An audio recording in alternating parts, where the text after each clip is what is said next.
So astrology and business, using your natal chart to create your personalized business plan. I like to start off with one of my favorite quotes, which is that millionaires don't use astrology, billionaires do. And who said that? None other than J.P. Morgan himself. So the idea of using astrology for business, this is not anything new. I don't consider this new age. I do consider this a little woo-woo, but like clearly people like 100 years ago were also doing this, right? So I think that this is a process that is valuable to kind of go into, right? Now, the first things I want to clear up before we begin is number one, I really highly recommend you download the workbook. I did make a workbook to go along with this class so that you could like write down your insights as we went through and so that you'd have some of the charts and things that I made for you guys. I put it in the workbook so that you had it as reference. So I definitely recommend you get the workbook. If you are on my email list and you got the email that went out an hour before class started, the link to the workbook is in there. If you're not on my email list, there is a link in the description that says download the workbook or something like that. And I did put it up in my shop. So you could go get it for free in my shop. The link is down below, okay? I just recommend grabbing that. You could print it out or you could put it on your like iPad or tablet. I've got mine on my tablet, although I'm probably not really gonna be able to like go through this myself live.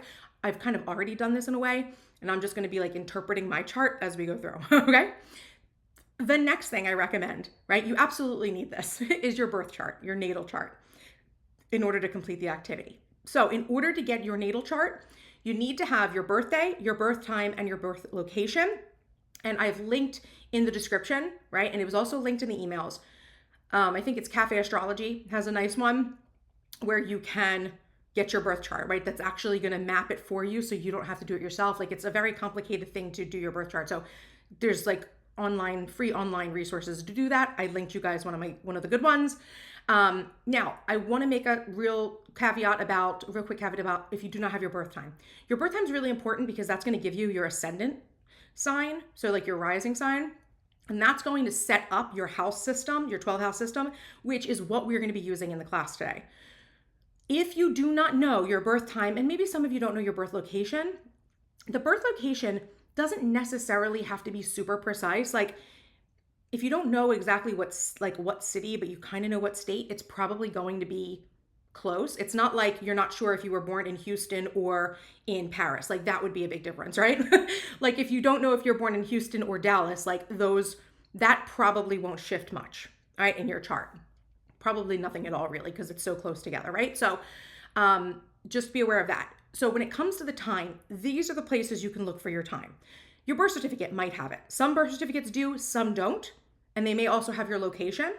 Another thing you can do is to ask a family member who is older than you, who may remember when you were born, right? And when I say this, I think you should ask a couple of people if you have the ability to do that, because really funny story, I put this in one of the emails I sent out, that when I was going through like learning about this stuff, astrology a couple of years ago, I called my mom and I was like, Mom, what time was I born?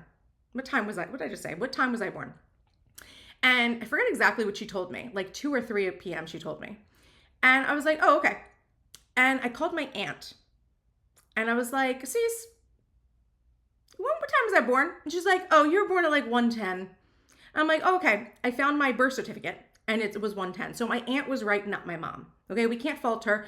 She had just gone through something that was very arduous, I'm sure. And, may have been on, some sort of pain medications, right? So maybe she didn't remember exactly. Maybe ask a couple of people. Some people, if you have like older siblings, might be like, oh yeah, I was at soccer practice after school when you were born. Like I don't really remember when my brother was born because I was too small, but my sister was born. I know she was born in the middle of the night because we were woken up at like midnight. We were at my grandparents' house and we were woken up at like midnight and they're like, your mom had the baby. I remember she came in, she's like, your mom had the baby. Her name is Lauren. And I'm like, Lauren? They named her Lauren.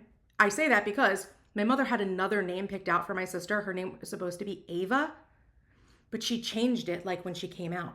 Like, so I was shocked that they weren't like, your little sister Ava's here. No, your little sister Lauren's here at 12 in the middle of the night. So I remember that. So just think about that. Ask some people who might know, who might have some frame of reference of what was going on in their life when they heard up you were born. Another thing that you may want to consider, and I learned this from like an astrology friend of mine, is that you may want to think about what your best time of day is, because people tend to be like, according to some astrologers, your best time of day, like the time where you feel the most active and like alert and in flow, may be the time that you were born. It's true for me. Like if you were to say what's your best time of day, I would say it's like between 1 and 2. I know some night owls, like people who are like night owls who are born like in the middle of the night, right? So it may actually be true, and it might actually help you like pinpoint a time. And I will say, if you absolutely then cannot create your natal chart, you have no way of knowing, you have no clue when you were born, right? Maybe you were adopted, or maybe your birth records were gone, right? You don't have any exact. I have created a chart in the workbook and in the class that we're going to go through, an alternate way for you to apply the information that we are using so that you don't have to be left out, right? So I just want to say that if you can't do the chart, it's okay. The link that I gave you for Cafe Astrology, still put in all of the information you know. They do have an option on there that says like, I don't know my birth time or something like that. And then it'll give you additional information on your planets and things like that you'll need, so that you can apply, like I said, this alternate version of doing this activity. So still get that, because you still want that report that tells you where everything was when you were born. Ooh, let's see. Chanel says, I was born at night and I'm a total night owl. See, it happens. It's like, it is a thing, right? So it's a thing. So just something to think about. Okay. The next few slides, I just want you to be aware of. These are in your workbook. But I wanted to give you a little bit of basic information and qualities about the different signs, so that you had that for reference as we go through like the interpretation of your chart. So I've given you guys all the 12 zodiac signs in order, right? The symbol that they are, that's not really important, but sometimes I think knowing the symbol helps you to understand like the energy of the sign a little bit better. And then this first chart is top 5 qualities of each sign. So these are like general qualities that like astrologists would like, put onto each sign. The second chart is qualities as they relate to business, right? So it is a little bit more specific in turn if you need like some more businessy sorts of ideas for how these, how your signs would manifest in the houses, like the qualities that you'd need to be focused on. I've got that for you as reference. And then I also have one that's qualities of the signs for the purposes of visual branding, right? So how an Aries would brand versus like a Sagittarius, right? So just some things for you to think about if that helps, okay? And then this final chart are the planets, their qualities just in a business context.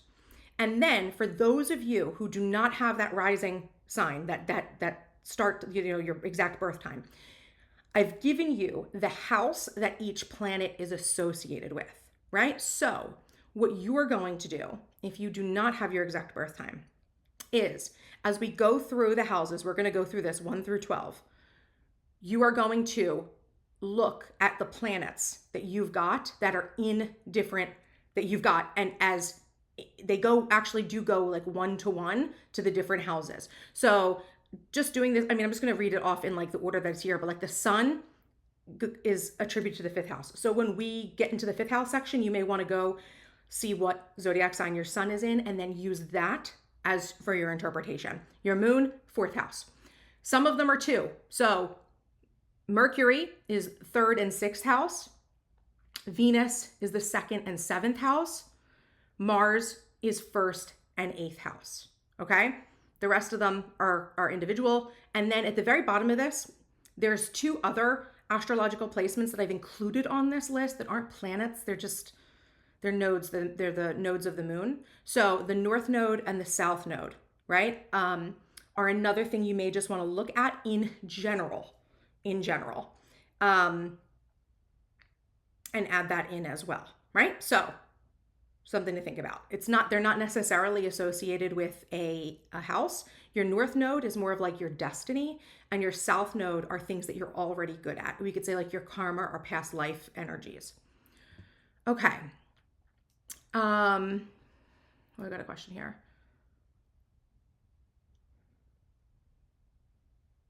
So someone, Vixen asked, what's more important for the business astrology, sun or rising? All of them. You're going to see every single thing in your chart is going to be important, right? So it's not like we're just looking at one element. We are looking at every single item in your chart, right? Because I know like there's a lot of different ways that people kind of interpret like how to like read a chart for business. And some people will focus on specific houses. I have done a lot of research, and I actually think that every house can give you some piece of information that you will need for your business plan. And that's what I've laid out for you guys today. Okay, so the natal chart. In case anyone is totally new to natal charts, your birth chart, right? Same word, natal birth chart. How to understand it. The picture that you see on screen is actually my birth chart, okay? Just I'm using it as an example here, and I'm gonna walk you guys through, I'm gonna tell you about interpreting mine. So the natal chart is essentially, it's just a circle that's broken into 12 pieces. Think of it like a pie with 12 different slices in it, right? Each one of those 12 slices is a house, right? Which represents an area of your life. Planets, luminaries, and some other astrologically significant points are charted on this in order to create a map of the solar system from the moment of your birth. So this is this is a visual representation of your place in the universe, right? Literally your place in the universe. Because although today, right, is my natal return, and it's really just my solar return, right? The sun is back in the same place that it was when I was born. But like I said earlier, my moon was yesterday, right? Other signs that other planets of mine, right, are not all in complete alignment. This only happens once for you. Once in a lifetime will everything line up. Okay? So you will never get back to the point of your birth. With everything in this order, this is why your birthday is incredibly unique. You literally represent a moment in time that will never come again. It will never come again. So you're an incredibly unique person. You are, as I like to say, we are stardust, right? So just keep that in mind. You are incredibly unique. And that's why, although people can have, similar charts, yours is incredibly unique. No one else was born with the universe in the exact same positioning, with you coming onto this planet with the light hitting you, right? The light of the sun hitting you in a certain way, right? You are incredibly unique. So that is what the natal chart is, okay? Now, if you look at the natal chart like a clock, right? The first house is actually the piece of the pie that you would think is from 9 to 8. So if you think about this, just if you quarter this, there's an up and down line that kind of breaks the chart into two hemispheres, left and right. And then there's a horizon line. Literally, this is supposed to be the horizon of the earth. And you have north of it and south of it. Your left side where 9 o'clock would be, and then where 8 o'clock would be, that's your first house. And that starts with your ascendant sign, which is what you need for the time of your birth, right? And then, so that's your first house. And then everything moves counterclockwise. So first house is 9 o'clock to 8 o'clock. Second is 8 to 7. Third is 7 to 6, 6 to 5, 5 to 4, 4 to 3, 3 to 2, 2 to 1, 1 to 12.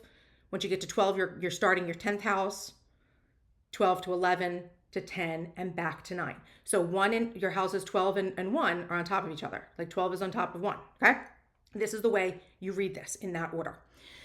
Each house is assigned a zodiac sign, and it's based on, again, that time and your location of birth that creates your rising or ascendancy, right? And then all of the signs will move in order, in the order of zodiac signs. So the general order of zodiac signs is Aries, Taurus, Gemini, Cancer, Leo, Virgo, Libra, Scorpio, Sag, Aquarius, Capricorn, Aquarius, and Pisces, and then back to Aquarius again. Back to Aries again. So that is the order. So wherever your ascendancy is, that's your first house. And then every house starts with whatever the subsequent sign is, right? In that order, okay?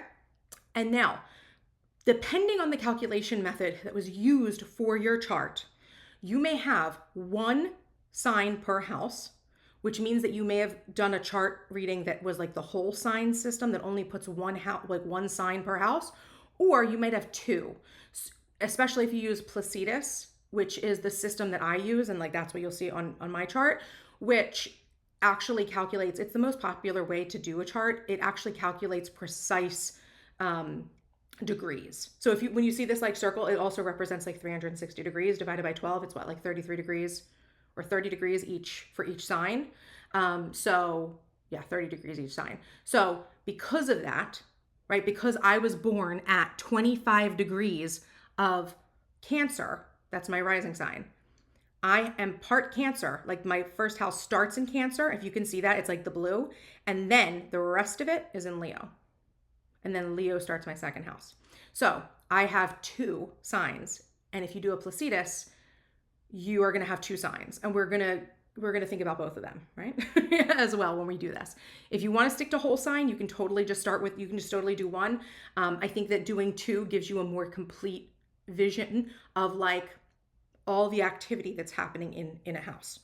So also, some of your houses may include planets, luminaries, other points of interest. You can see around my chart, some of the pieces of the pie are empty and other ones are very busy.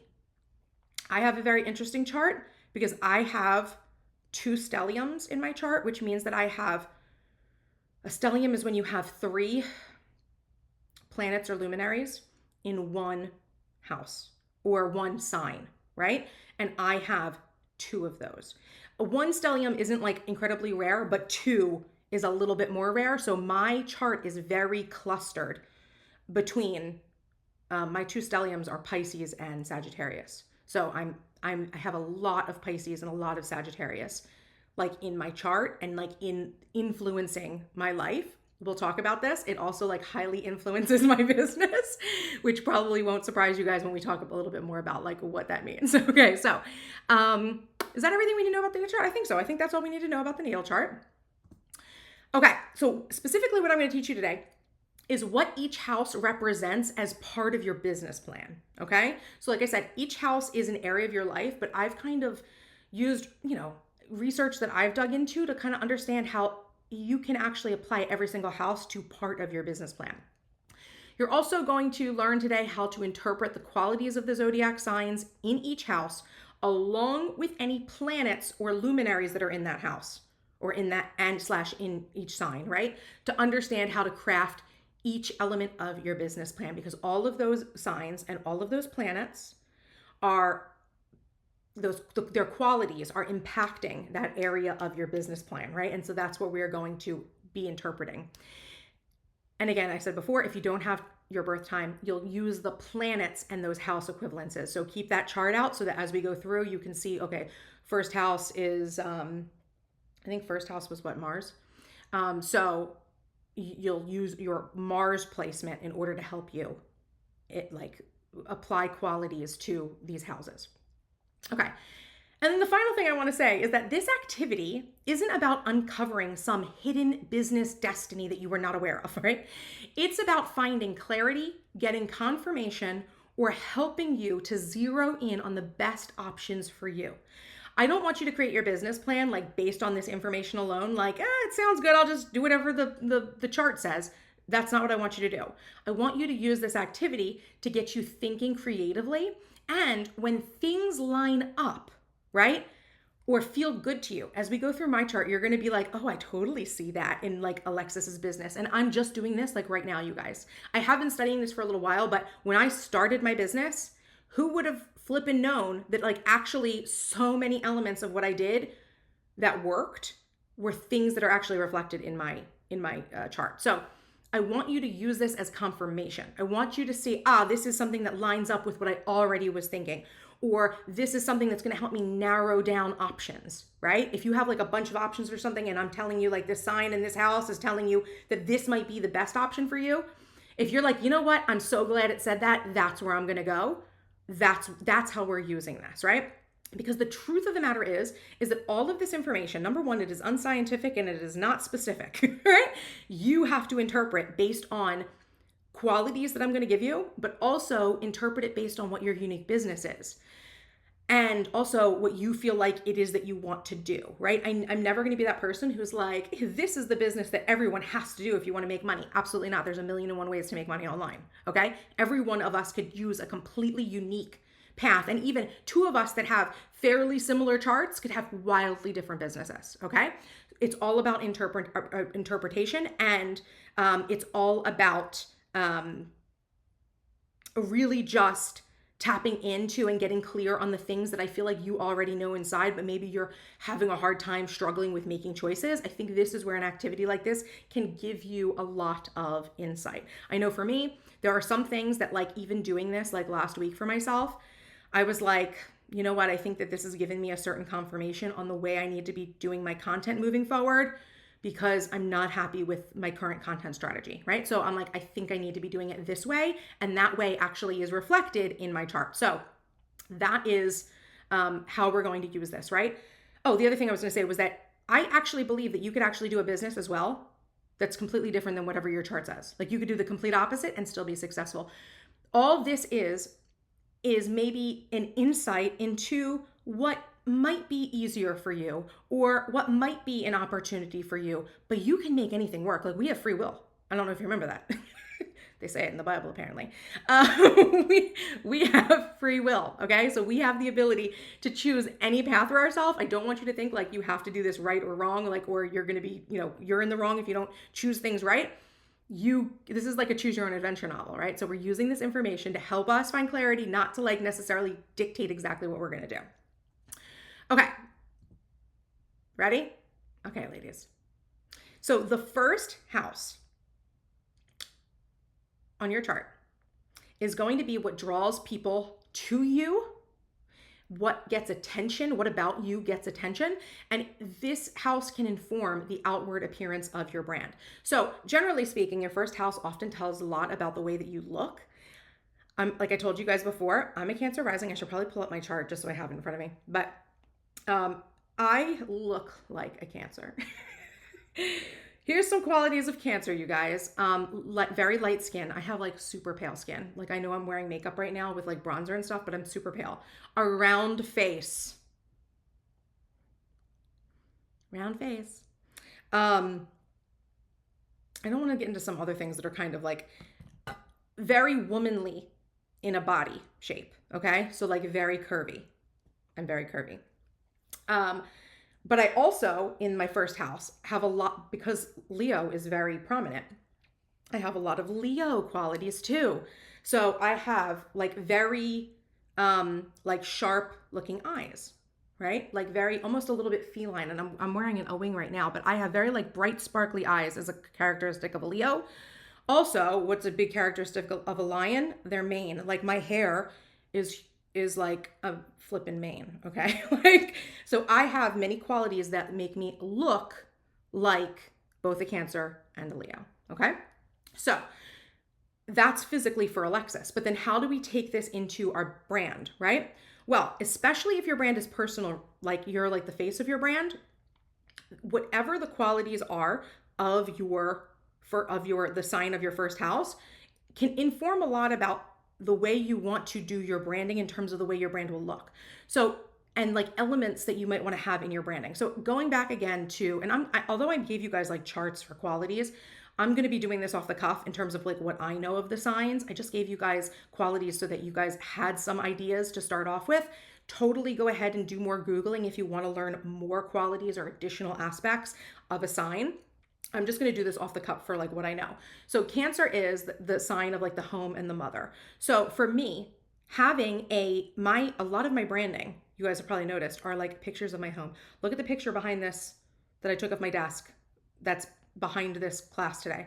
A lot of my pictures that I share in my branding that are become like elements of my branding are elements of my home office, different places in my home sometimes, right? My home plays like a major part in my branding.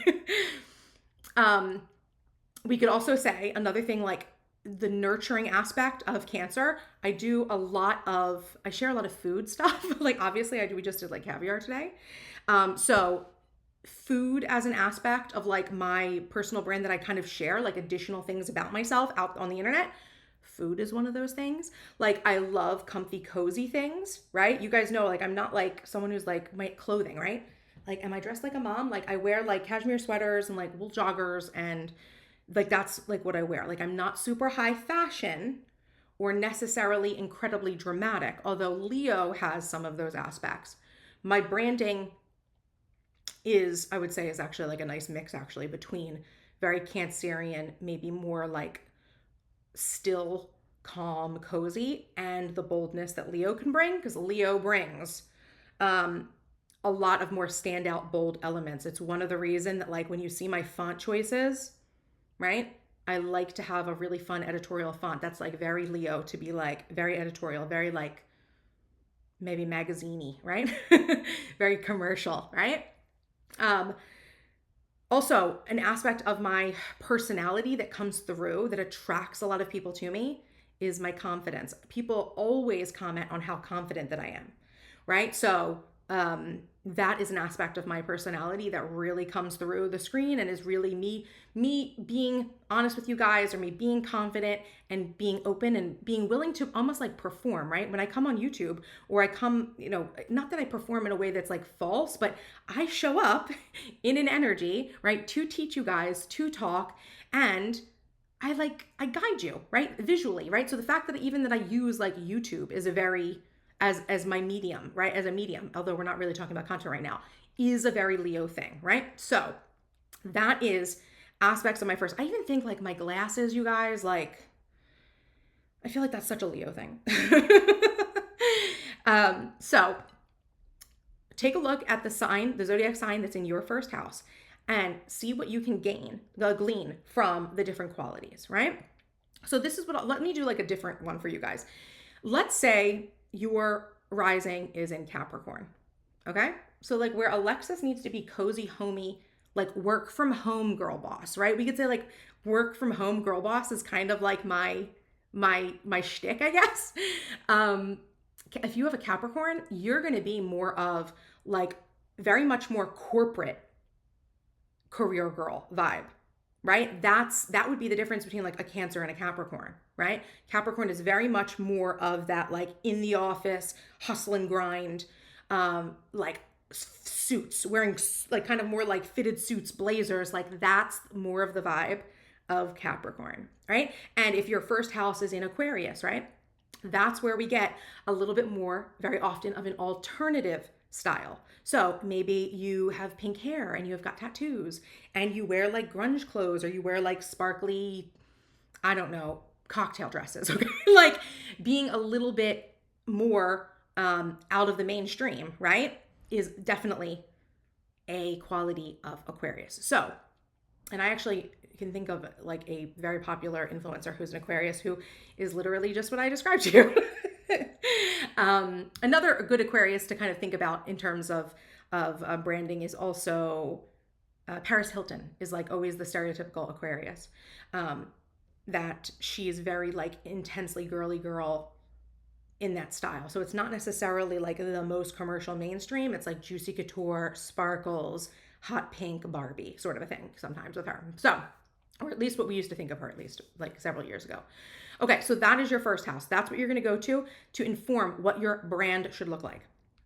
Your second house are your sales skills, strategies for how to sell and bring in money. Second house is all about your money, okay? So this is where we'll be able to figure out like how you should be selling, and what the best, tactics are for you to put yourself out there to earn income. So going back to my chart, it starts in Leo, okay? Leo is very personality, confidence driven. Like I said earlier, me showing up when I sell, I show up to do a class like this to sell, right? Like I don't just send an email or make a blog post, although I do those things too. But I generally, when I'm doing like launches or promotions, you see my face. I'm talking to you. I'm teaching you something. I'm leading you in a certain way, right? Like taking a leadership role in terms of teaching you, things like that, like a teacher would do or a mentor. That's very Leo, right? Like you need to see my presence. You need to hear me roar. And that's what helps me sell. In addition to that, because I'm like, again, Placidus, I have two houses in there. I have two signs in there. I also have Virgo in there, Virgo can be very methodical and systems oriented, right? Which is why I'm also a funnels person. I'm like a balance between go live, talk, teach, right? And then create funnels that automate the sales process for me. So that is how I balance those two, right? Is that clear for you guys? Let me think if there's another example I could do. Okay, so like maybe like in Aries, I could see in Aries, because Aries tends to be more direct. I could see Aries doing like a whole bunch of like Instagram stories, like if they were selling, or social media posts, things that might be like shorter and quicker, right? That might be for in Aries, the Aries folk. A Scorpio. Scorpios are much more mysterious. I could totally see like their sales funnel and their sales process, first of all, being very much like a members only exclusive vibe, but also more of like it could be like a slow burn of a customer journey, right? In which you're really being mysterious and holding back information and only dripping information to people and then hitting them with like, this is the product I want to sell you that solves your problem, sort of a thing. Does that make sense? So those are some different examples for like some alternate ways to look at, your second house, depending on what your second house is all about. Okay, so your third house is the type of content that you excel at creating, the content that will draw in your ideal customer. So for me, this is actually, you want to talk about how mind-opening this was for me? If you guys follow me on Instagram, how many of you guys follow me on Instagram? If you're not, at MissTrenchcoat, it's right under there. I did a poll on Instagram stories and I told you guys that I wanted to do another free resource thing for you guys. And I polled you guys on like what you were struggling with productivity. And like the two areas that people came back with the most were, number one was planning, how to stick to a plan. And number two, like getting your habits and routines in order.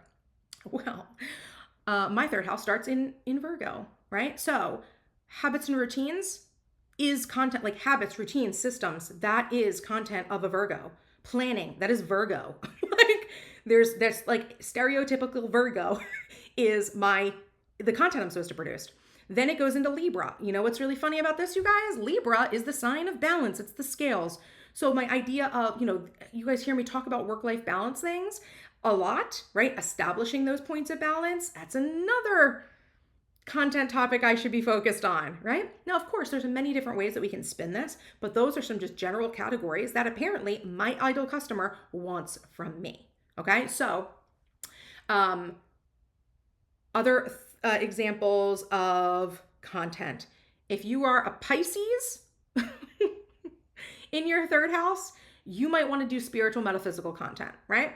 If you are a Taurus, you might be into like books, you might be into cooking stuff. Like anything like luxury, like a Taurus could be like a luxury content creator.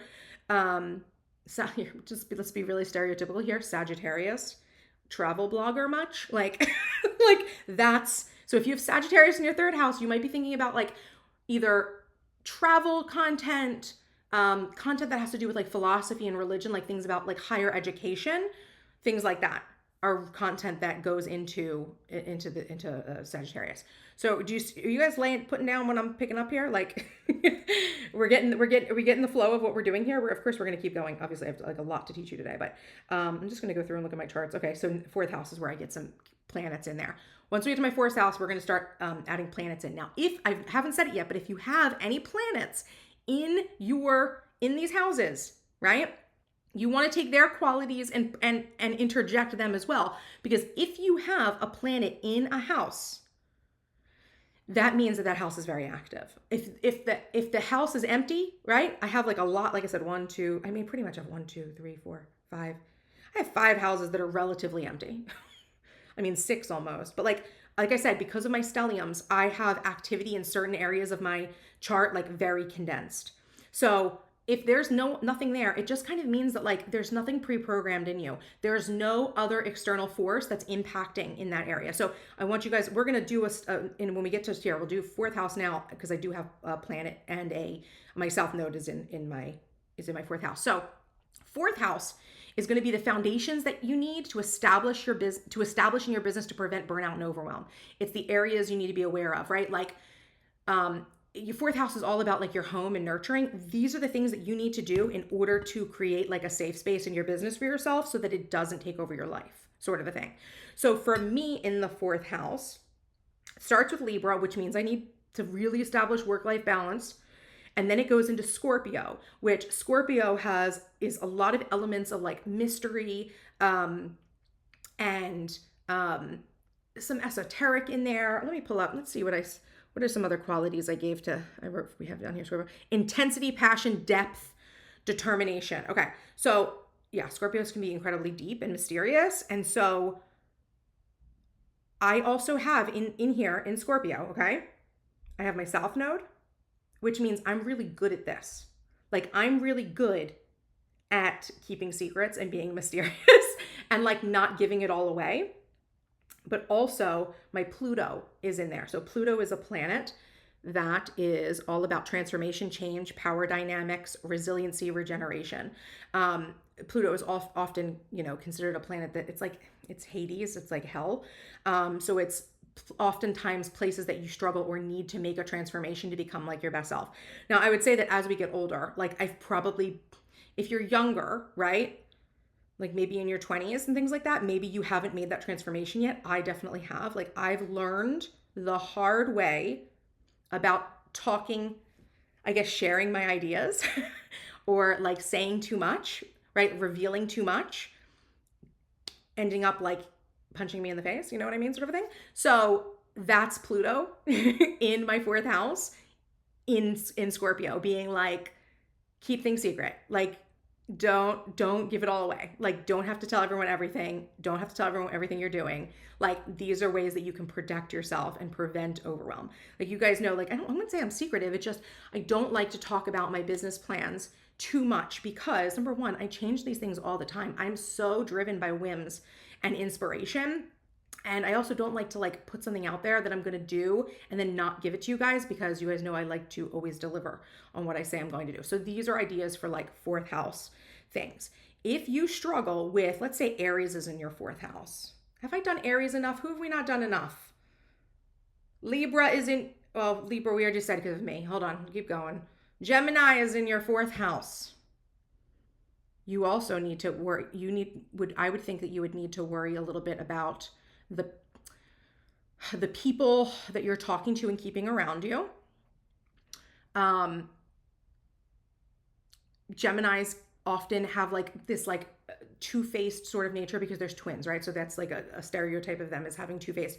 You need to watch out for the people that you have in your circle and make sure that you're being in alignment and watch what you say to people as well, because you can turn people off like saying things. Like I could totally see someone with like Gemini in your fourth house.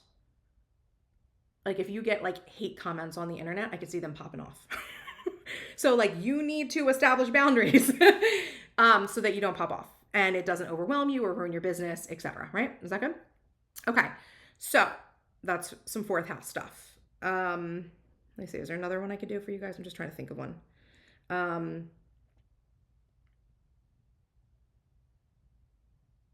Capricorn in your fourth house. You could overwork. Overworking is a big thing for you, right?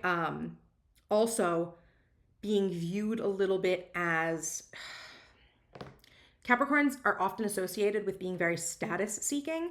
I don't think that that's necessarily a negative thing, but some people do. So you need to make sure that you don't come off as like money hungry or like too much of a hustler, or you know what I mean? Like anything that's like you're too focused on business, like you don't have a heart or a personal life.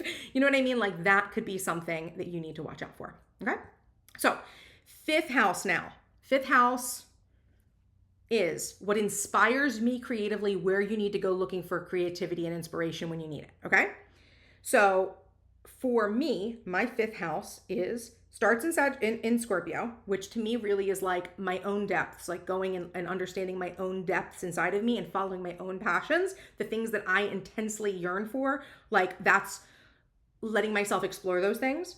But then also Sagittarius. So this is where we're going to start getting into, especially when we get to the sixth house, the influence of Sagittarius and a stellium in my chart. So I don't have any planets in Scorpio in my fifth, right? So like I just said, I know for me, following the things I'm intensely passionate about help me be creative. But also with Sagittarius in there, Sagittarius is very much a sign that represents higher learning, travel, like religion, like into some aspects we could say metaphysics, but more of like philosophy, okay? Because we'll leave metaphysics with like Pisces, but philosophy. I have in my fifth house, is that Saturn? Oh, there's something else. There's some minor astrological things that you might get in there. We're not going to focus on those. Just focus on the ones I put on the list. So Saturn's in there in the fifth house, and who's that? Is that Uranus? Yeah, Uranus. Okay, so Saturn is like daddy, okay? Saturn is masculine, discipline, like imposes like regimentation onto you. So for me, it's like I am like when it comes to like philosophy and things like that, this is like where I go really big when it comes to my creativity, comes from a lot of reading and research and writing, right? Like I do a lot of reading, research, writing, processing my ideas.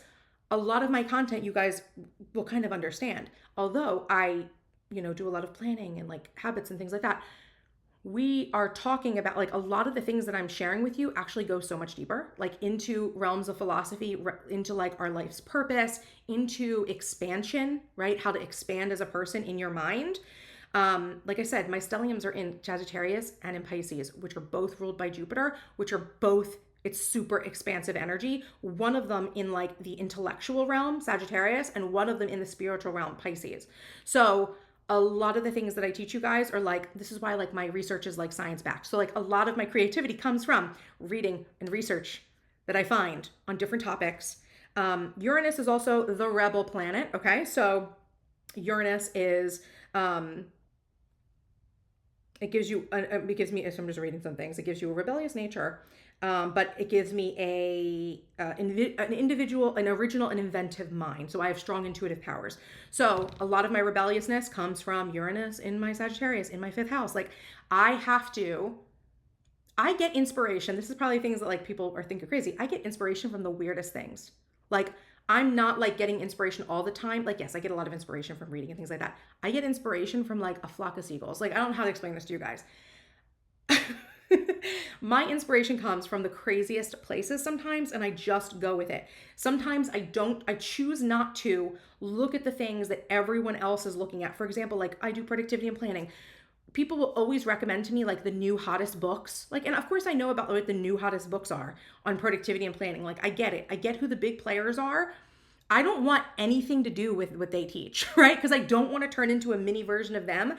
I want to go deeper. And so I very often study different areas of research. Like I'll look into different areas of research that have to do like you wouldn't think have to do with your productivity, or like natural sciences. Like, I don't know. I just am very much like as above, so below. I get inspiration in the weirdest places. So that I think is very much my Uranus in my fifth house, right? Imposing that energy on me, right? So other fifth house energies for creativity, if you're an Aquarius, right? You're going to want to be counterculture, right? Like that's going to be an inspirational thing for you. Taurus may find inspiration in luxury, in sensual things. Pisces, your inspiration may come from like a spiritual practice, right? Metaphysics, things like that. That maybe even, like, dare I even say like psychedelics, like it could be exploring, right? Not just the outer world, but like your inner world, right?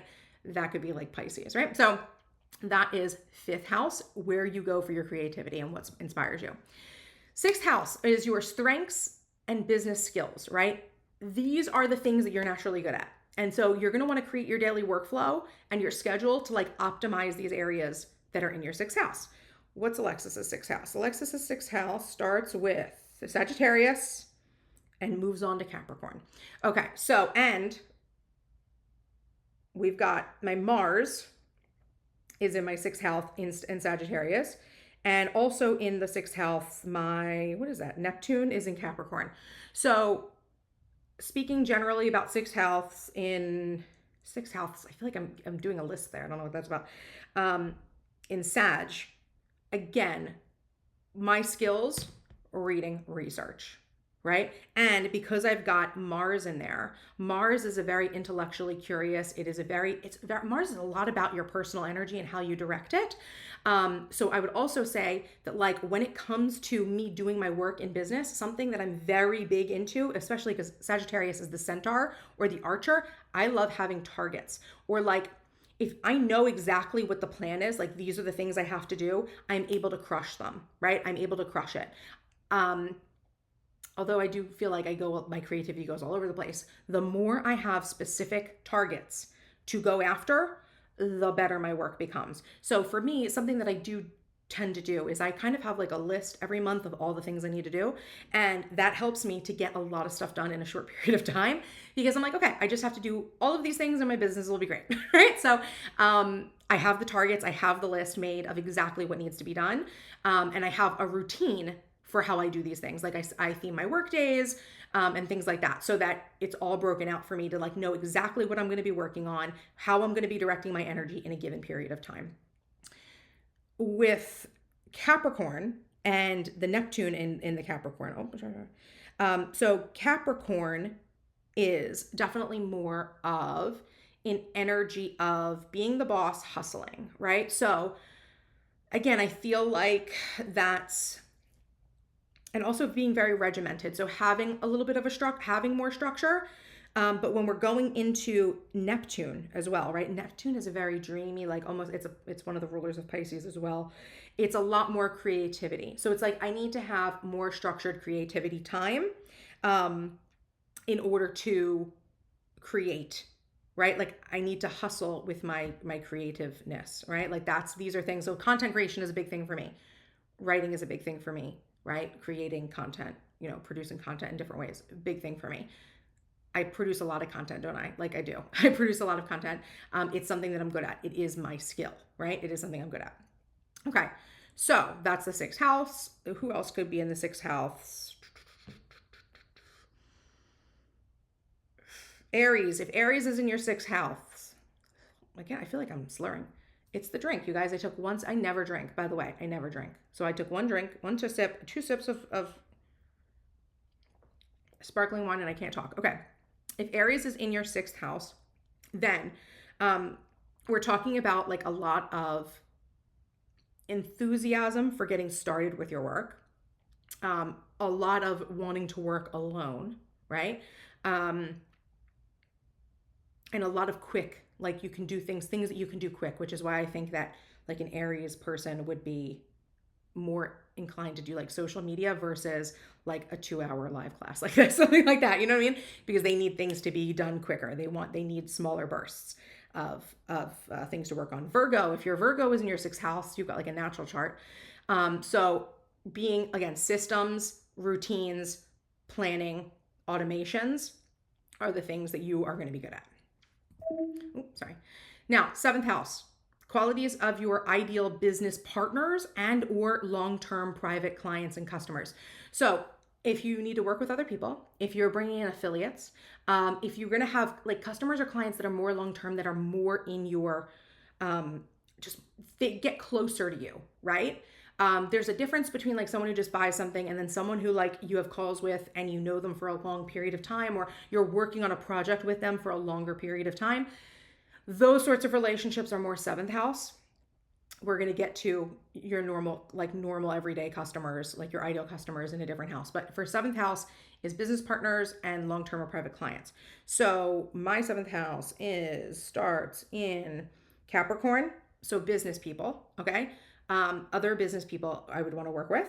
And then it goes into Aquarius, right? Which is much more people who are more independent, rebellious, maybe like a little counterculture-y, we could say, like, because I've kind of already said that about Aquarius. Open-minded, intellectual. I'm just reading the words off of here. The qualities relating to business, innovation, humanitarian, people who want to do work in the world. So I find that this is actually true of me. A lot of the people who work with me are people who either want to start a business, or have started a business, and or they are people who are a little bit outside of like what they're doing mainstream with their business. So like their business may be more of like, I give back with my business, right? Like it's more of like a not necessarily nonprofit, but they're showing up to do work not just to make money but to make an impact in the world, right? So I find that that happens to be a lot of, I have very few people that are just like hard business people in my community. So it tends to be people who are a little bit outside of the norm. I also think that I tend to have a lot of people who, and you guys take with this as you will, a lot of people who maybe have not been like traditionally educated, right? So like maybe not a lot of people who went to college, right? But people who still want to be high achievers, right? Like they still have ambitions to do more with their life, but they haven't always had, weren't able to take the traditional path in life, right? So now a lot of times I have a lot of people who are older who are coming back now, who like already had like a career and raised their children, and now they want to like kind of do their life's work, right? Their life's mission. That's like another common theme I see with people in my community. So if your seventh house is in Leo, you might have a lot of people who are like performers, right? Actors, musicians. Gemini might be more people who are, I would say like more news, more trends. For sure, Libra is more trendy people. Like people are more trendy or into aesthetics. Those are the types of people who would go with like Libra. So these are the people who, if you're looking for business partners, these are the people that you're looking to work with, or your long-term clients. Okay, now eighth house is the transformation that you help your customers actually make, right? So just speaking in general business terms, right? People come to you because they've got a problem they want to solve and you have a way to solve it, right? You create a transformation in someone's life as a business owner. It might be a minor transformation, like I bought this lipstick, right? I feel like I look cute, minor transformation, or it could be like a whole ass like business course, right? That helps someone start a whole business and get time and location freedom. You know what I mean? The transformation, or it could be a weight loss transformation. Like there's so many transformations that could happen. So the eighth house is related to the transformations that you help people with. And this can help inform your messaging that you should be using, some of your content, right? And the customer journey. So any content that's more about like on the lines of creating the journey to your product would come from here. Alexis's eighth house starts in Aquarius, okay, and moves into Pisces. Okay, so the transformation that I help people make, number one is I help people to become more like independent in means, right? So Aquariuses are often independent, intellectual, free thinkers sort of things. So a lot of people come to me like this transformation they're looking for is they would like to become more independent, right? They would like to maybe live out a more authentic or original life, but maybe external expectations, right? We talk about those a lot, have kind of put us into a box. Likewise, going into Pisces, is spiritual transformation, right? Like a lot of the content I produce, especially like we'll say like within like my mastermind, is very much geared toward getting you in touch with like your inner self and your inner world to really understand what it is that you want from life, but also to feel a sense of connection with God, spirit, the universe, to feel like you have a purpose in life, to feel like you are content with life, to feel like you are very accepting, right? Instead of maybe as reactive, you're more, you're more like a response versus reaction sort of thing. So that tends to be something that comes with me. I also have in here, I've got a Pisces in Jupiter. There's more expansion, like expanding people's spiritual and metaphysical mindset, huge, right? So that I really think like when it comes to like my content and the work that I do, this is something I say is that like I sell you on content about habits and routines and creating systems. But when you actually go through my content, the thing that you end up getting is more of a sense of independence, more of an empowerment, more of a mindset shift, right? that helps you to feel like you're living your best life, right? And like you feel more connected. That's like what I'm actually giving you, like the transformation you're actually making, even though it's wrapped up in like, here's a planner. I'm actually helping you to achieve like self-actualization, right? So, other eighth house examples we can do. So, if your eighth house is in Cancer, okay, you may be helping people to nurture themselves, to do self care, to create a beautiful home environment or a more stable home environment for themselves. If it's in Aries, the transformation you might be helping people make is to be like more independent in terms of like being leadership, being more self-accepting, like self-loving, prioritizing themselves more, right? Because Aries can often be good at, seem like putting themselves first. So those are some other eighth house examples. Ninth house is where your brand philosophy will be, right? So this again relates to your deeper branding messaging, and it's also related to the problem that you're uniquely qualified to solve. And I should add into this, it's like what your specific solution is. So like what your solution to the problem is, right? So for me, my ninth house is in Pisces. It starts in Pisces, and I've got my Sun and my Mercury in there, right? So in terms of my philosophy, right? My deeper philosophy is having having metaphysical practices that you do. Like I do a lot of journaling things, guided meditations. Again, specifically in my membership, my mastermind, there is a lot of like inner work we do, a lot of mindset work that we do. You are feeling like you're not enough. You feel like you're overwhelmed. You feel like you're not the success you wanted. Your life isn't turning out the way it is. A planner can help that to some extent.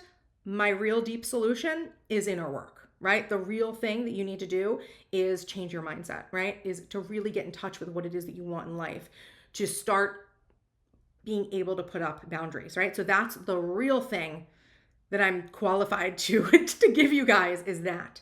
And with my Sun, again, leadership, confidence, authority in that area. Like, I mean, I don't necessarily think of myself as like super, I guess in comparison to the normal person, like the average person, then yes, I'm probably more of an authority on metaphysics than the average person. And then with Mercury, that's communication, right? So I also communicate a lot with emotion, and I communicate spirituality concepts a lot. Like what's something I always talk about, like God, spirit, the universe, right? Like I'll talk about it, right? It's in the vocabulary that I use. And then ninth house moves into Aries. So Aries is, and I also have my Venus is in Aries, which is very much in terms, it's here, diplomatic, Venus, negotiation, diplomacy, customer satisfaction are some business contexts. For sure, you guys get that from me. But let's see, in terms of my deeper brand messaging, oh yeah, putting yourself first, right? That's right. Putting yourself first, setting boundaries, getting to know yourself so you can understand what it is that you want, right? These are all things that go into my deeper brand. Like my unique solution to the problem of you feeling overwhelmed is more along those lines than me just saying, here's a morning routine that you should follow. Like it would be a good idea for you to do this morning routine. I see that as a band-aid, not the final solution. So the content I create to attract my ideal customer would be, here's the routine you need. But the real solution is, here's the deep work, here's the mindset work. This is how you need to work on yourself to become more confident and get more of the things that you want in life. Okay, so ninth house, if your ninth house is in Scorpio, then your brand messaging may have to do with more of making some sort of transformation, right?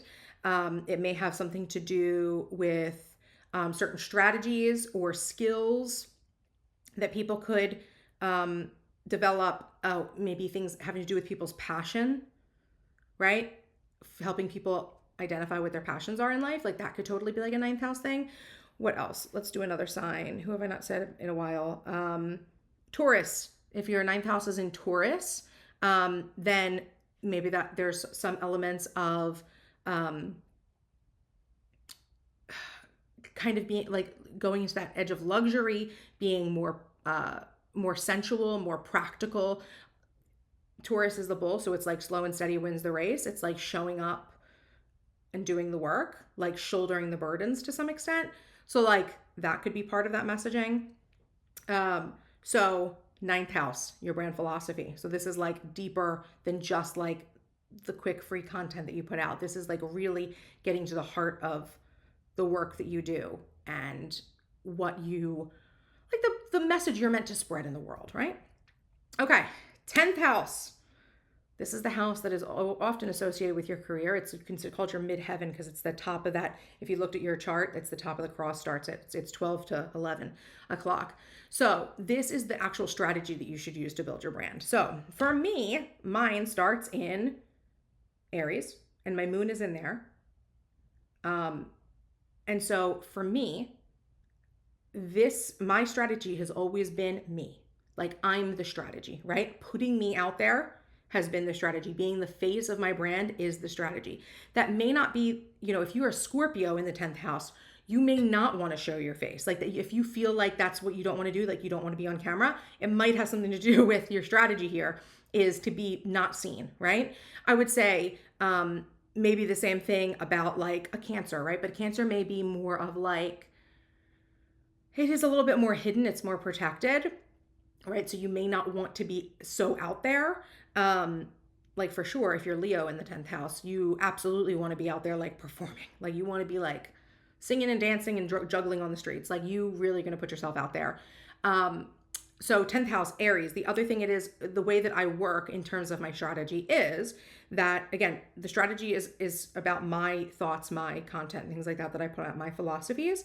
I also have like Aries being in my 10th house and my moon being in my 10th house. Also it goes from Aries to Taurus, which again is like luxury. There's like a consistency. There's a lot of like wealth accumulation with Taurus.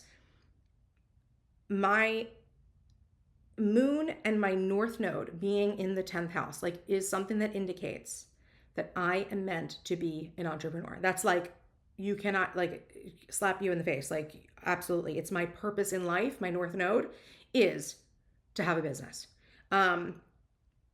My passions, like the things that I love, that's like your moon, business, like thing I love the most, business, right? Like my intuition, business, like that's what it means for have your moon in your 10th house. But so Aries, it's more focused on me and it's more focused on the Taurus, like sort of sensual, luxurious, wealth accumulation, earning money. Like that's like the strategies that I should use to build my brand. That's like so not precise, but we take these ideas and we turn them into the strategies that we want, right? So it's like, obviously if you didn't want to like I show my face, like I wouldn't really do well with like a faceless Instagram account, right? Like that's something that adjusts my strategy. My business, this isn't just like a part-time thing for me. Like this is my full-time thing. Like I want this to work. Like it's part of my life's purpose for this to work. So it's something like I'm never going to give up on. Like, so in like learning business strategy, applying business strategy is something that I'm always interested in and expanding. Next is 11th house is the community that you're building. And this is where you're going to find out about who your ideal customer is that you should be targeting. Now, there's a difference between who you should be targeting like in a greater community and then like who those private clients are, right? Those private clients are more, they're closer relationships, which is why they're in the 7th house. But in the 11th house, we're talking about the world at large. Like we're talking about like philanthropy, humanitarian topics. It's how you are helping the world with your messaging, right? So for me, it starts with Taurus. It ends in Gemini. So my ideal customer is someone who perhaps is, in terms of the Taurusness, where's my list here? I'm just going to look at these things. Qualities relating to business: stable, practical, resourceful, reliable. I tend to think of this as being like maybe like people who have been like working hard their whole life, right? Like as Taurus, like that shouldering the burden. They're the ox. They're doing, all the work. these are people who have had like very, they've been working hard, right, for the life that they have, and they want more. And so like, to me, I always think that like they feel like, how can I possibly work more? Right? Like, how can I possibly just fit more in? I feel like I'm already shouldering so much. So that's like an element of who my ideal customer is. Also, in terms of Gemini, right? These are people who are maybe really good networkers, maybe people who are like clever but not book smart, right? If this was like 11th house in Sagittarius, it would be like people who are like, maybe people who are like PhDs, people who are like highly educated in certain topics. My people are more of like street smart, not book smart, right? So that's who my ideal customer is. I don't have anything huge. I have a couple of like minor astrological like placements in my 11th house, but nothing that big. And then my 12th house is like empty of planets. 12th house is your blind spots in business. So these would be like your limiting beliefs, your subconscious patterns, the inner work that you really need to do to expand not only your business, but like yourself, right? You want to expand yourself. You want to grow your own capacity in different ways. This is where you're going to find the things that like you may not be consciously aware of. So for me, it starts in Gemini, it ends in Cancer. So with Gemini in my 12th house, something I know that I like struggle with is, you guys could tell, I struggle with just like small talk or keeping things simple. I always go on tangents. I very often, like when I'm presenting information, I present way too much information. Like it's just something that I do. I'm way more, again, it's that Sagittarius pull that I have on the opposite end. I can't not just pull out all the facts and all the information. It's something that I struggle with, but it's something that I know I need to get better at. Like I know that that's something I need to improve. Also, it's like, being parts of a group, right? So being a part of a group is something that also is hard for me. I've kind of, I mean, when I was younger, I wasn't so much like this, but like as I've gotten older and like life experience, I don't always do well in groups, you guys. Like, so sometimes it's really funny to me that I'm like an influencer or a business person online because I can't believe people like me. Like, not that I'm a bad person in any way. Like, I think I'm a fantastic person, but like when I get groups of people, like large groups of people, it's hard for me to like keeping friendships, right? These are things that can sometimes be hard for me, right? Like staying superficial, right? Like I have to go deep. It's like my calling in life. I can't help it. It's the Pisces wants to go deep. The Sag wants to go deep. Like it's hard for me to stay superficial. And I often feel like that becomes a problem for me, like limiting beliefs that I have, like, will people like me? Will people want to buy this? Like, these are things that I need to actually like combat. And then going into Cancer, it's like self-care can be a problem for me. Like I can be so focused on, again, like getting into my research, getting into my spiritual practices, going deep in those things, that sometimes getting up for air can be hard, which is why it's very important for me to have like self-care routines and things like that built in to my my schedule. Also, like talking about like your, Cancer being like your home and like nourishing yourself.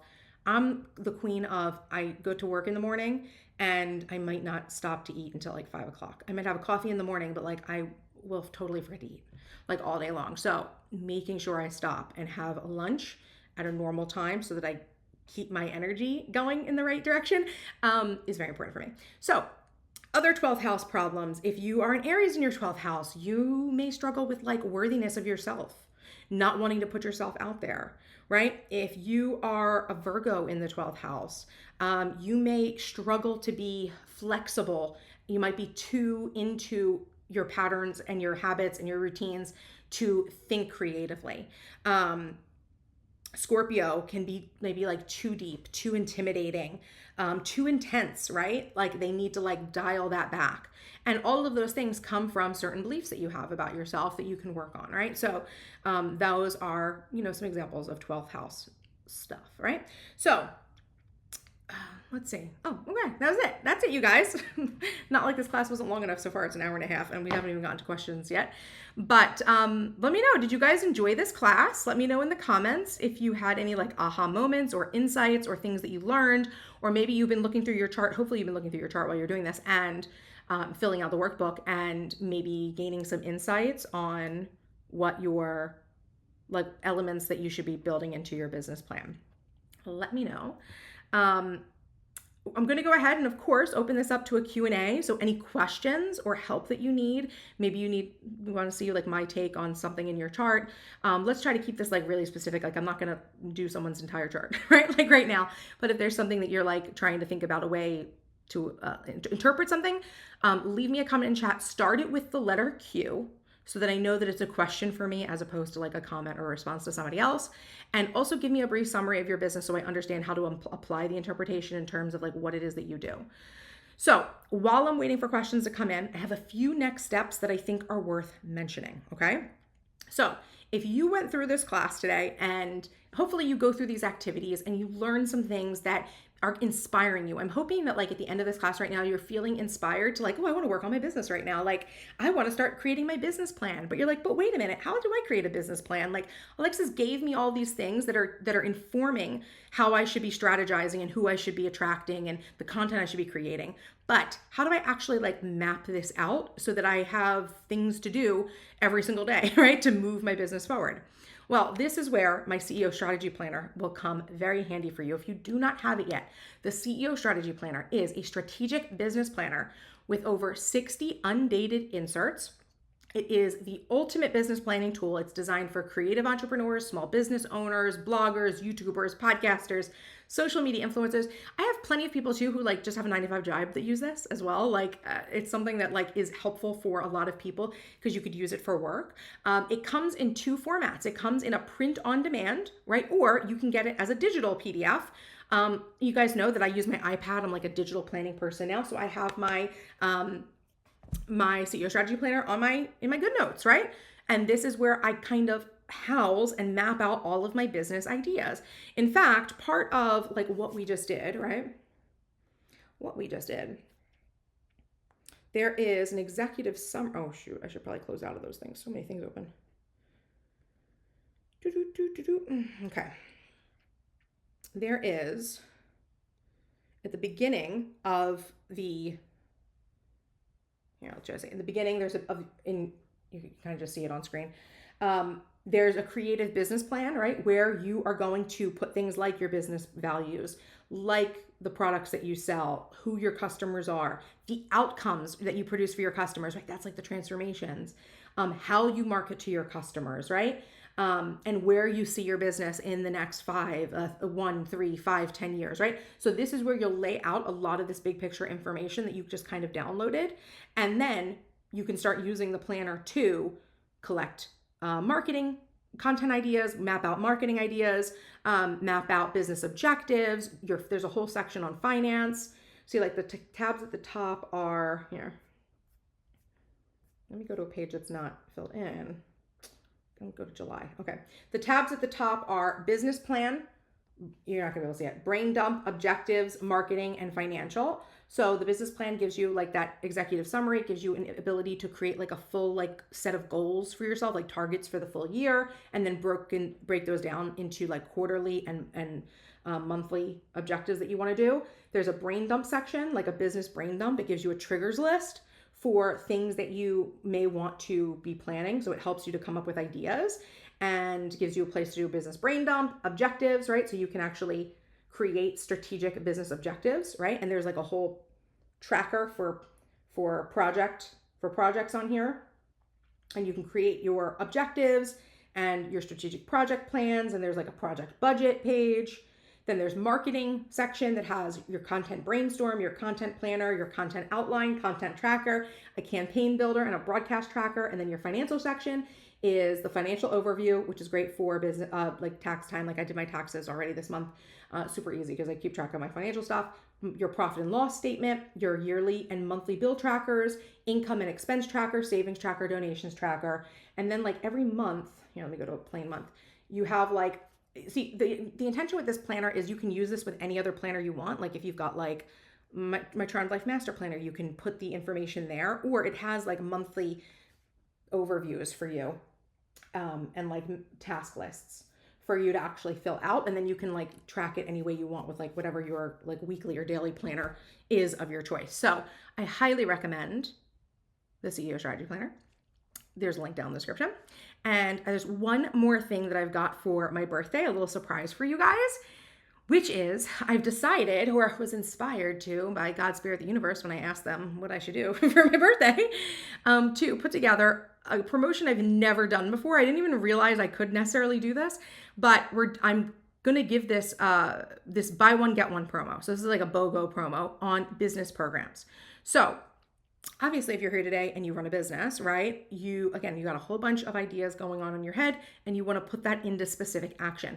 I have a bunch of business programs, 5 of them, that right now you can do a buy one, get one. So the programs that are included in this offer are Empire Building, Insta Income, CEO Strategy Bundle, Digital Styling Lightroom, and In Business. And I really quickly want to walk you through these programs, what they are, so you know which one might be for you. So Empire Building is my like ultimate online business program. So essentially you have an idea for an online business and you're looking for like a blueprint for how to get the vision out of your head and into the digital marketplace like quickly and like I would say like correctly, right? Like all the things that you need to make sure you're thinking of so you don't go, oh, I didn't know about that. So I like, I set myself up, on the wrong foot. So Empire Building is your guide to creating your dream business step by step on your own terms. So whether you're looking to earn extra income on the side or you desire a life of time, location, and financial freedom that online entrepreneurship can provide, the curriculum inside this best-selling digital program can help you establish and scale your ideal from scratch. So this is like my flagship business program. If you guys were to like click through, there's a link down below to the BOGO. And on the BOGO page, there's links for you to go check out more in depth about the programs. Empire Building is like, it's been around since 2015. I update it every so often and I had new stuff to it. It's like insane. It's like a business course plus like a bundle of other like very specific classes on like blogging, on YouTube, on like Instagram, right? Like on like social media stories and things like that. There's all different classes, business planning, holiday promotions, like all different one-off classes that you can take for very specific elements of your business. So Empire Building is a tremendous class. The on-demand version is included in this offer. You could pick that and another business program and you buy one, get one for free. So second program in here, Insta Income.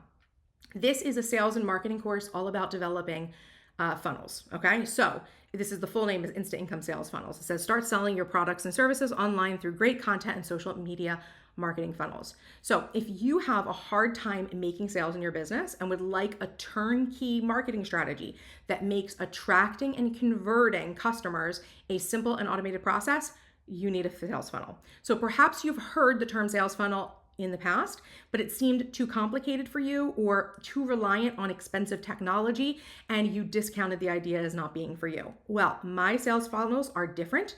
They're beginner friendly. Oh, I'm going to sneeze. It's good luck. Someone needs instant income, it sounds like, if I'm sneezing. My nose is itching, right? My sales funnels and their process are different. They are very much beginner friendly.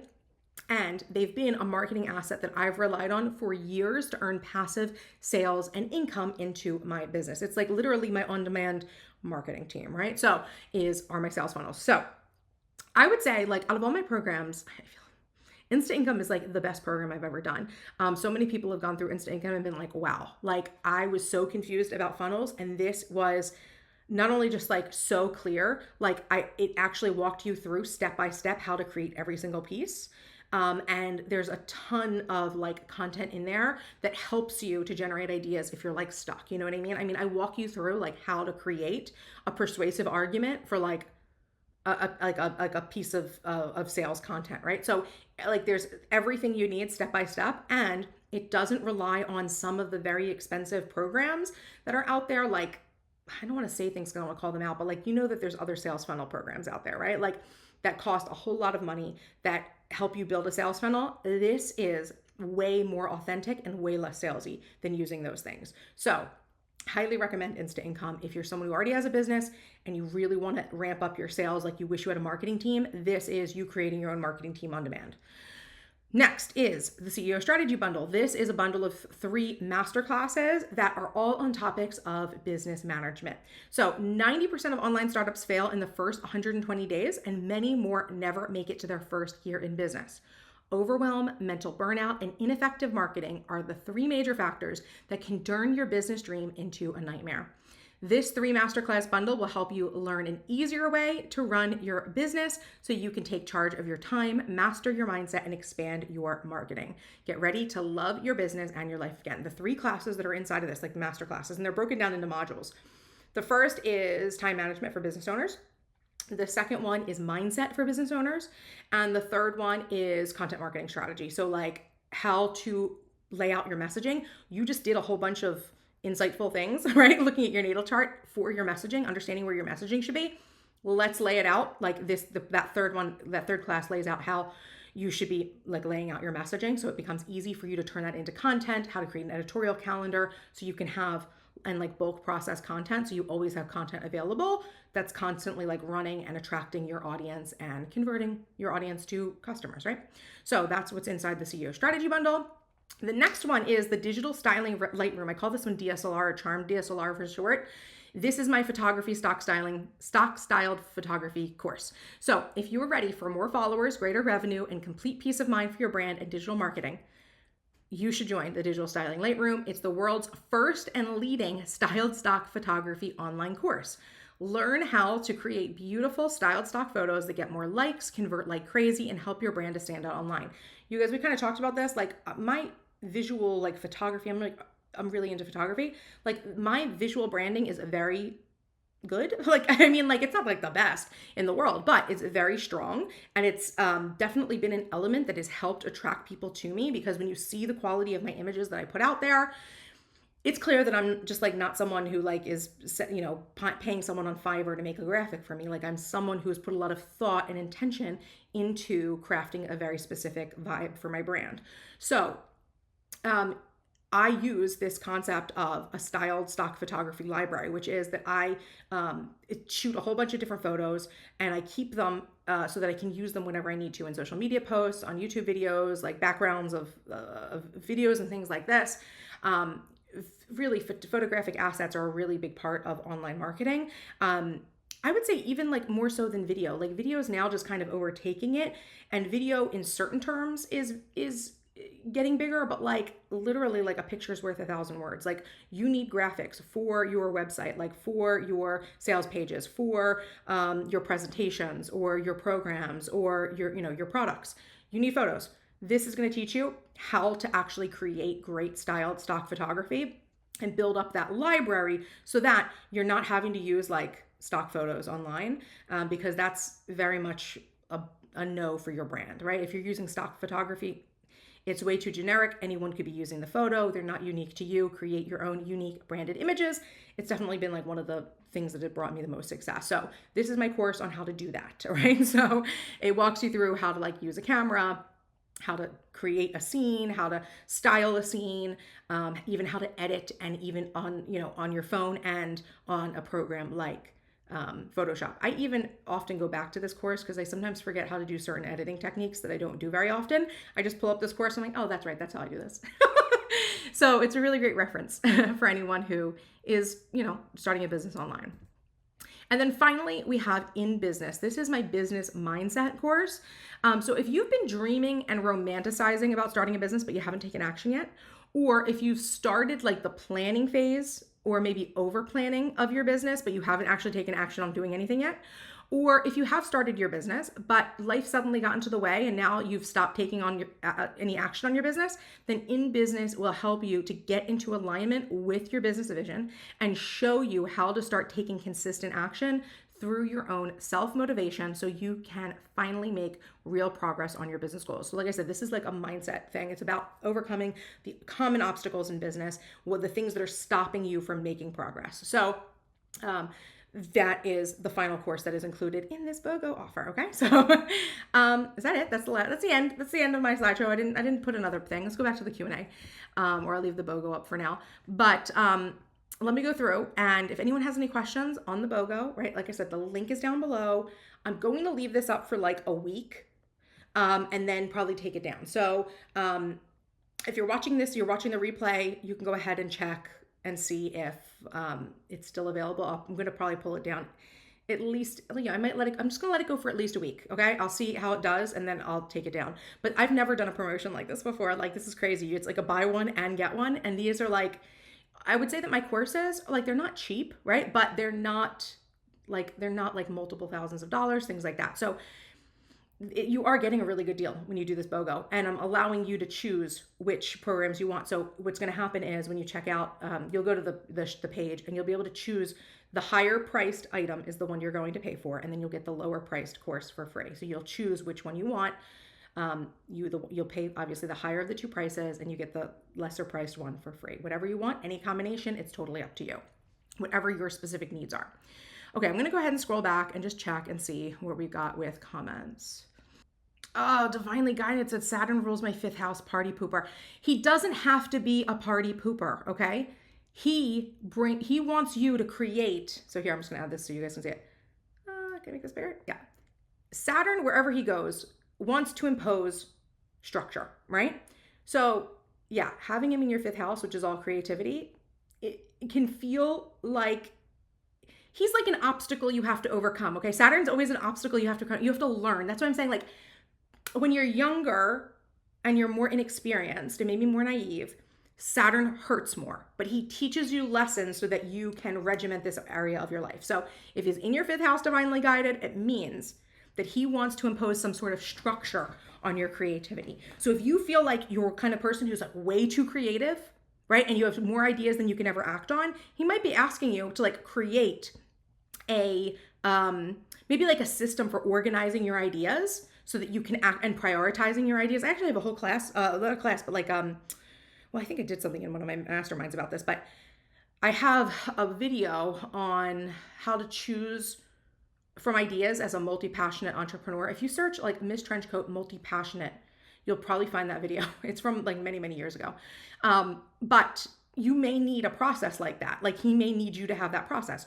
Or if you feel like your creativity is being held down by him, there is some sort of routine or something you need to build in order to get him to feel satiated so that you are building up your creativity. A lot of people think that, like, I don't know, like inspiration is just like always available. For some people it is. Like, I'm the kind of person, because of the way my placements are, it is a never ending font of ideas for me. So I definitely fall into the first category of I always have way too many ideas and like not enough time to execute them in. So I have to like prioritize. But a lot of people like get inspired and then it dies. And then it doesn't come back and they're like, where did it go? So you may need to establish some sort of routine that helps to get the creativity. You know what I mean? So, oh, Andy has a stellium in Sag and Sag and Pisces too. Oh my gosh. Are you also a Cancer rising, Andy? Vixen said my Saturn is in Scorpio. Talk about deep. Oh, Andy says, I loved this. Oh my gosh, too big for screen. I wish this automatically adjusted. I love this. Definitely need to go back through the workbook, but it's funny how close our charts are.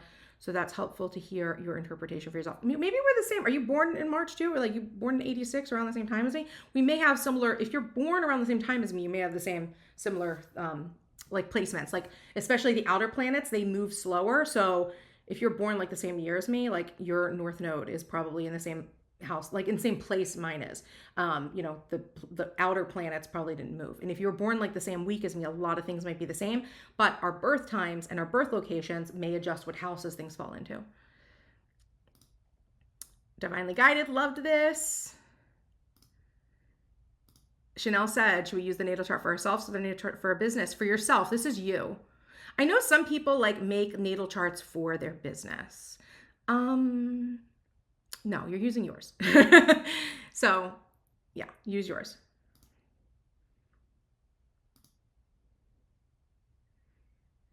Okay, so Crystal says, if Taurus was in your eighth house, what transformations might be applicable? What kind of business do you do, Crystal? Just so I can get like a context to understand like what you're doing. But let's go back to eighth house. If your eighth house is in um, Taurus, okay, so you might help people make money, right? Because Taurus is a very money-oriented house sign. You might help people to enjoy life more because Taurus is very good at like I said, sensuality sorts of things, like experiences. Like my three things about Taurus that I can always think of. Number one is they're like the sign of luxury. So like their like luxury stuff is always like kind of big for them. And luxury doesn't have to mean like a designer purse, but the luxuries of life, the finer things in life associated with Taurus. Then food and eating, like anything sensual, they're very Venus guided. So that's like that sort of like enjoyment of life in whatever way it is. It could be like sex, it could be food, it could be going out and doing like things that make you feel like your best. Like could be working out technically, you know, anything that's making you feel like in your body. Like Taurus is a very in your body sign. And also, like, I think of like people who smoke marijuana, very Taurus. Like potheads always come across as Taurus. And it's like a stereotype. Like a stereotypical California pot smoking surfer. Like that's like so Taurus. Like let's get stoned and go to Wendy's. You know what I mean? I don't know. And then the third thing is like the consistent work effort. Like work is not hard for them. They continue to work. So the transformation you might have people make is a transformation that may have to do with getting them in touch with their bodies and their sensuality. It could be helping them like learn, you know, get in touch maybe with more like hobbies, things that they enjoy doing, or helping them to get more regimented in their life in terms of working consistently. Does that help? I would love to know like what kind of business you're in. Like if you're a coach, if you're like a nutrition coach, this transformation might be about like helping people to lose weight while still eating their favorite food, sort of a thing. Oh, Andy and I are the Cancer also. Okay, Andy and I are Cancer rising also, and a lot of our planets are the same houses and signs. So everything would be, if you're also Cancer rising and you're born close to me, your houses would be the same as me, and the outer planets at least would be the same. Like maybe your Venus or your Mercury might be different. Maybe your Mars might be different, but Jupiter, Saturn, Neptune, Uranus, Pluto, those might all be the same because you're born the same time as me. Okay, you do e-learning development, but you want to do more travel stuff. Okay, so do you sell like is this like content you do? Okay, so if we're talking about, this is Taurus in your eighth house, transformation could be, so e-learning, right? So that could very much be like, if we're talking about traditional learning, perhaps the transformation has something to do with people like working on their studies in a regimented way, right? Like taking their education seriously, like developing that pattern. It could also maybe be related, like if you're talking about the travel things, are we talking about like travel, like you could be talking about food, helping introduce people to new flavors, new recipes and things like that.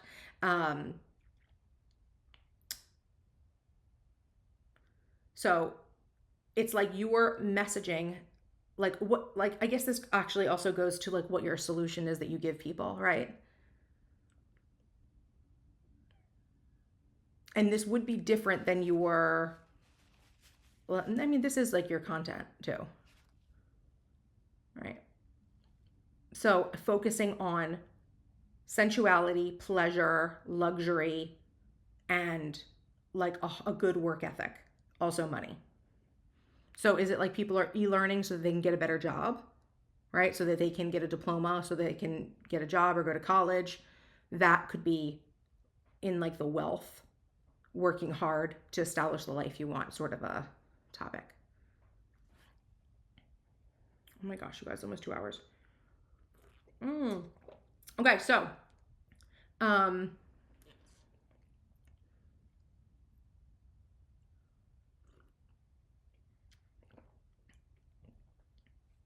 Oh, I'm sorry, Andy, I misread that. You're a few years older than me. Okay, so I'm not sure. The big thing would be that if any of you are Cancer rising, you're gonna have the same house layout as me, right? But what's in the houses might be different. And depending how close in age we are, like I said, the outer planets take longer to move. So you could have like some of your outer planets might be the same as mine. Okay, does anyone else need any help? Oh, here we go.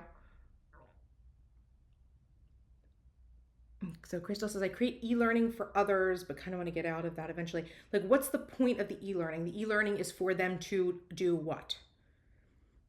Like I said before, like, is it for e-learning, like, so they graduate high school? Is it for them to get certified in certain things for their career?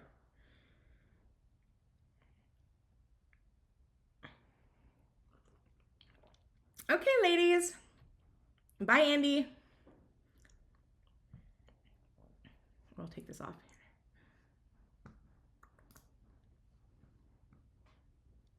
I know we have, so you guys, there's always a delay. So I talk and it takes a few minutes for people to catch up usually. So just to reiterate, because if there's not very many more questions, I guess we can pop off and we'll have this like a nice 2-hour class. Remember, I highly recommend, if you found this valuable, some next steps would be, I would highly recommend the CEO Strategy Planner, the print-on-demand version, or you can do the digital version if you're an iPad, like GoodNotes kind of a person like I am. Also, if you want to take some next steps in business and learn some more of my specific business strategies, remember you guys, I've been doing this for a while. This year is my 10th year in business.